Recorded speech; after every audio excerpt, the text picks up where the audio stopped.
හරි පළවෙනි ප්‍රශ්නේ කියලා තියෙන්නේ මොකද්ද graph එකක් දීලා තිනවා graph එකේ අපිට කියලා තියෙනවා intercept එක කියන්නේ 2 කියලා. ඒ කියන්නේ මෙන්න මෙතන x0 වෙද්දි y කැපිච්ච තැන 2 කියලා detail එක දීලා තිනවා. අපෙන් අහනවා මොකද්ද මේකේ line එකේ equation එක ලියන්න y mx c විදියට. එතන මෙතන මම coordinate එක ලියුවොත් මට ලියන්න පුළුවන් මොකද්ද 0 2 කියලා ලියන්න පුළුවන් coordinate එක.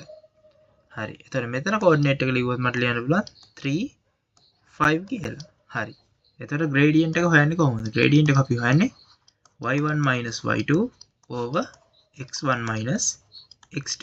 එතකොට y1 ගත්තොත් මෙන්න මේක 1 කියන point එක ගත්තොත් මොකද වෙන්නේ? y1 5 y2 2. x1 3 වෙනවා x2 0 වෙනවා. එතකොට මෙතන ගත්තොත් 3 over 3 එනවා. ඒ කියන්නේ 1. එතකොට මොකද්ද? y equal x plus 2 කියන ආකාරයේ graph එකක් තමයි මේ තියෙන්නේ. ඊට පස්සේ second question එකට ගියොත් මේ ABCD කෙනෙක් යන cyclic quadratic එකක් කියලා තියෙනවා. ඊට පස්සේ මොකද AB is produced to E. AB produce කරලා තියෙනවලු E වලට. AD produce කරලා තියෙනවලු F වලට. ඊට පස්සේ අපිට කියලා තියෙනවා CBE කෙනෙක් යන 132යිලු. මෙන්න මේ angle එක 132යි. අපෙන් අහනවා x කියන්නේ කීයද කියලා. හරි.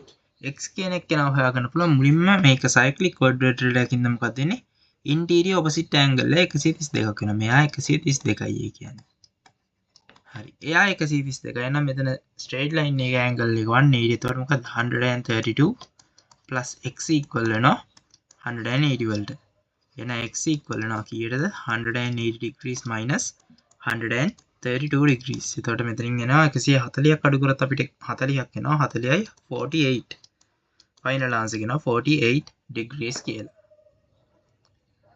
ඊට පස්සේ ඊළඟ question එකේ තියෙන්නේ මොකද්ද? parallelogram එකක් තියෙනවලු PQRS කියලා. ඊට පස්සේ අපිට කියනවා SR කියන එක ළඟ mid point එක x කියලා එකක් diagram එකේ denote කරලා තියෙනවා.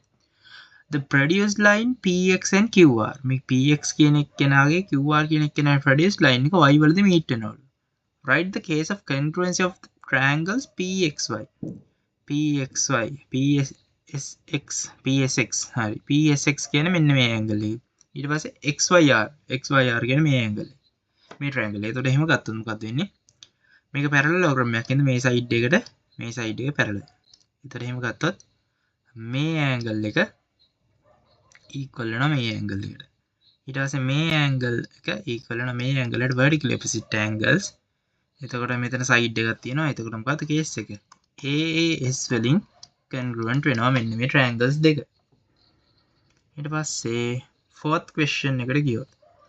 ඊට පස්සේ fourth question එකේ කියලා තියෙනවා මොකද්ද? inequality එකක් දීලා අපින් අහනවා greatest integer satisfying inequality. කියන්නේ x දෙන්න පුළුවන් ලොකුම integer එක අහන්නේ. x factors තනි කරගන්න. 4x minus 3x greater than 5 minus 2. මොකද්ද කරන්නේ මේ පැත්ත එක જાතිය එක පැත්තකට ගෙනාවා. මේක simplify වෙලා හැදෙනවා x මේ පැත්ත හැදෙනවා 3 x is less than 3 කියන්නේ මොකද්ද නිකන් ඔන්නෝම number line එකක් ගහගන්න number line එකක් ගහගත්තට පස්සේ 3 ගෙන් පල්ලෙහා තියෙන 3 නොවන 3 ගෙන් පල්ලෙහා තියෙන ලොකුම integer එක තමයි x වෙන්නේ. කියන්නේ 2. ඒතර 2 තමයි greatest integer එක වෙන්නේ. ඊට පස්සේ last question එක ගත්තොත් last question එකේ දෙනවා factorize කරන්න කියලා. factorize කරන්න නම් මොකද්ද කරන්න පුළුවන්? මේ දෙකේම දැක්කම පේනවා ස්ක්වයර්ස් තියෙන කියලා මේ x plus 1 ගේ ස්ක්වයර් එක තියෙනවා minus 3 ගේ ස්ක්වයර් එක තියෙනවා. හරි. දැන් මේක factorize කරන්න ගොඩක් ලේසි. මොකද්ද? difference of two squares බලන්න. x plus 1 minus 3 එනවා සහ x plus 1 plus 3 කියලා එනවා. දැන් bracket ඇතුළේ simplify කරන්න. මොකද්ද තියෙන්නේ? x minus 2 එනවා x plus 4 එනවා. ඔන්න ඔහමයි මේක factorize කරන්නේ.